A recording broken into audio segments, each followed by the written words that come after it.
салому дуруди бепоён ба кулли мухлисони барномаи дар шабакаҳои иҷтимоӣ. Фирдавси хурсанд топ хабарҳои варзиширо мегӯяд. Рафтем.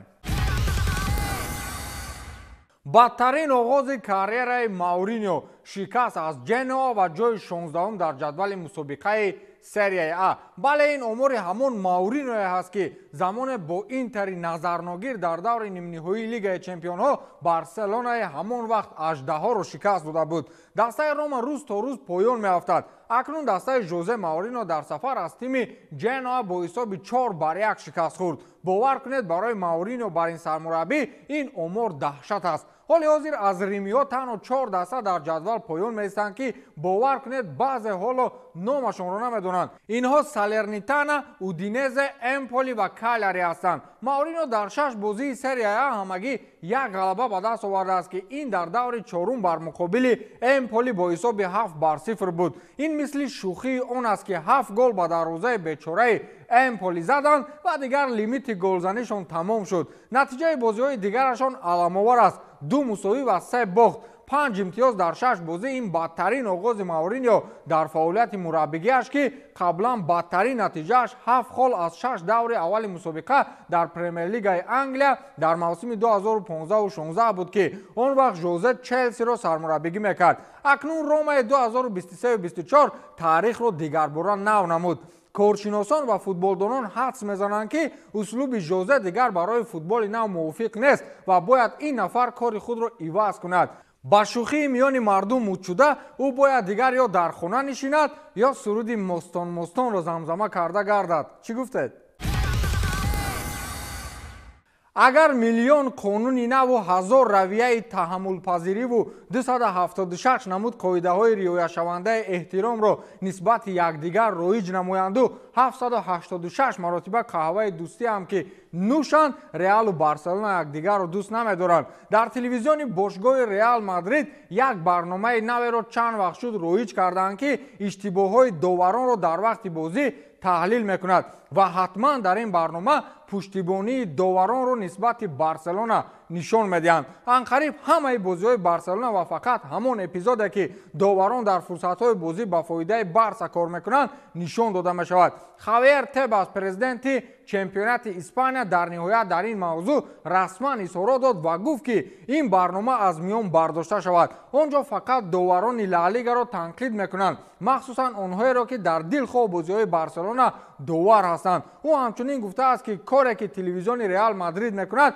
аз рӯи адолат нест ва онҳо аз худ як коргоҳи фейрплей тарошидаанд. онҳо фикр мекунанд ки ба рафти чемпионати Испания таъсиргузор мешаванд, аммо ин муболиға аст. ман ба ин розӣ нестам, гуфтааст Хавиер Тебас. гап сари он аст ки 2 рӯз пеш ҳамин телевизион чанд навореро аз бозии охири Барселона ташхис кард ки доварон воқеан ба фоидаи Барселона кор кардаанд. аз ин рӯ мухлисони бошгоҳи каталонӣ, намояндаҳо ва шахсони болоии Ла Лига муқобили ТВ Реал Мадрид эътироз баён медоранд ки ин нақзи этикаи телевизионӣ аст. ана ҷура инро мардуми мо мегӯянд илоҳ хонаи душман насӯзад ки ман ҳам дар бари ӯ хона дорам.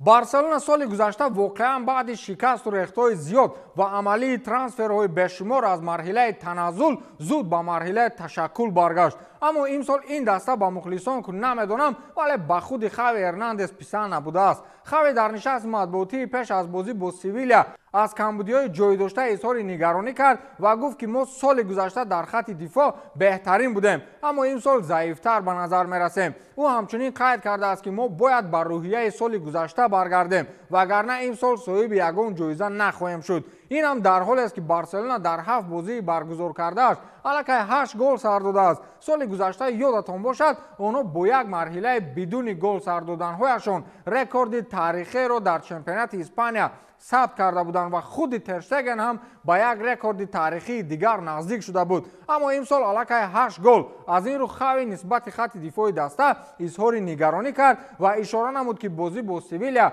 саҳлу сода сипарӣ нахоҳад шуд. Хави бечора ҳис кард ки имсолам мухлисони Барселона ба чашми бачаҳои Реал нигоҳ карда наметавонанд. як навор ҳоло дар шабакаҳои маҷозӣ чарх мезанад ки мухлисони футболро ба навиштани шаҳри зиёд ва ба миён овардани шубҳаҳои бешумор водор мекунад. дар аккаунти саҳифаи расмии инстаграми дастаи Бавария як наворе пайдо шуд ки он ҷо Серж Гнабри аз масофаи дур зарба мезанад ва тӯб рост ба он ҷое меравад ки истаконҳои ба истилоҳ яккарата ба шакли пирамида истоданд ва тӯб ба истакони аввал мерасад ки пирамида вайрон намегардад. дар зери шаҳри ин навор мухлисон шубҳа мекунанд ки инро шояд тавассути барномаи компютерӣ танзим карда бошанд ва дигарон андеша доранд ки ин навор дар ҳақиқат сабти тоза аст ки бидуни танзим гузошта шудааст. хулас чӣ хеле ҳаст нест, вале хеле зебо ба назар мерасад ки Гнабри то ҳол ягон гол дар ин мавсим назада чӣ хел зарбаи дақиқ дорад. ҳоло ин футболбоз вақтҳои хубро паси сар намекунад. дар бозии ҷоми олмон дар як фурсату ба замин афтод ва аз китфаш осеб бардошт ки ба мишмишҳо бояд ҷарроҳӣ карда шавад. Криштиану Роналду ягона футболбозе дар таърих шуд ки 1000 бозии бидуни шикаст дар арсаи футболи касбӣ дорад. ин рекорд ҳанӯз дар бозии муқобили дастаи Персеполиси Эрон дар даври аввали бозиҳои гурӯҳии Лигаи Чемпионҳои Осиё ба қайд гирифта шуд ки дастаи Ал-Наср дар Теҳрон бо ҳисоби 2-0 ғалаба кард. дар тамоми фаъолият португалӣ дар бозиҳои расмӣ ва касбӣ ҷамъоҷам 776 ғалаба ва 224 бозии мусовӣ гузаронидааст ки дар умум шумораи 1000 мегирад. ба навиштаи Федератсияи байналмилалии омор ва таърихи футбол, Роналдо аввалин футболбозе дар таърих шуд ки соҳиби чунин нишондод аст. аммо ин федератсия шумораи умумии бозиҳои ин футболбозро нашр накард ки оё Роналду бо ҷамъи бохтҳо дар чанд бозиҳои касбӣ то ин дам иштирок карда бошад. Пирс Морган, яке аз журналистони машҳури Англия ки мухлисиашро нисбати ин футболбоз пинҳон намедорад, дарҳол дар саҳифаи твиттери худ навишт ки Роналду бузургтарин футболбози таърих аст. дастаи Барселона тамоми футболбозони худро аз иштирок ва машғул шудан ба як бозии нав қатъиян маҳрум кард ва сабабаш осебҳои хурди футболбозон дар натиҷаи ин бозии нав аст. гап сари чӣ бозие меравад? як бозии нав бо номи падел ҳоло дар ҷаҳон машҳур шудааст ки пайдоишашро аз мамлакати Мексика медонанд ва машҳуршавиашро ба суръати кайҳонӣ шабоҳат медиҳанд. ҳоло қариб дар тамоми ҷаҳон одамон ба ин нави варзиш машғул мешаванд. ин бозӣ ба бозии теннис сахт шабоҳат дорад, аммо он дар дохили як ҳуҷраи махсус атрофаш бо деворҳои шишагӣ сохта шудааст бозӣ карда мешавад. ба иттилои Тони Хуан Марти раҳбарияти бошгоҳи Барселона тамоми футболбозони дастаро аз иштирок дар ин бозӣ маҳрум кард, чун ба андешаи онҳо чанд маротиба футболбозони даста дар натиҷаи машғул шудан ба ин бозӣ осебҳои хурд гирифтанд ки ин ба рафти бозиҳои даста таъсири манфӣ мерасонад. Барселона баъзан ба гирифтани чунин иқдомҳои аҷиб ҳамаро ҳайрон месозад. соли гузашта ёдатон ҳаст ки чӣ хел барои наҷот додани буҷаи бошгоҳ футболбозонро аз як шаҳр ба шаҳри дигар бо автобус бурда буданд. кадом рӯз ин даста гирифтани нохуни пойро манъ мекунад? яке чиликошонро набуранд гуфта. ба ҳамин тамом то дидори навбатӣ хайр.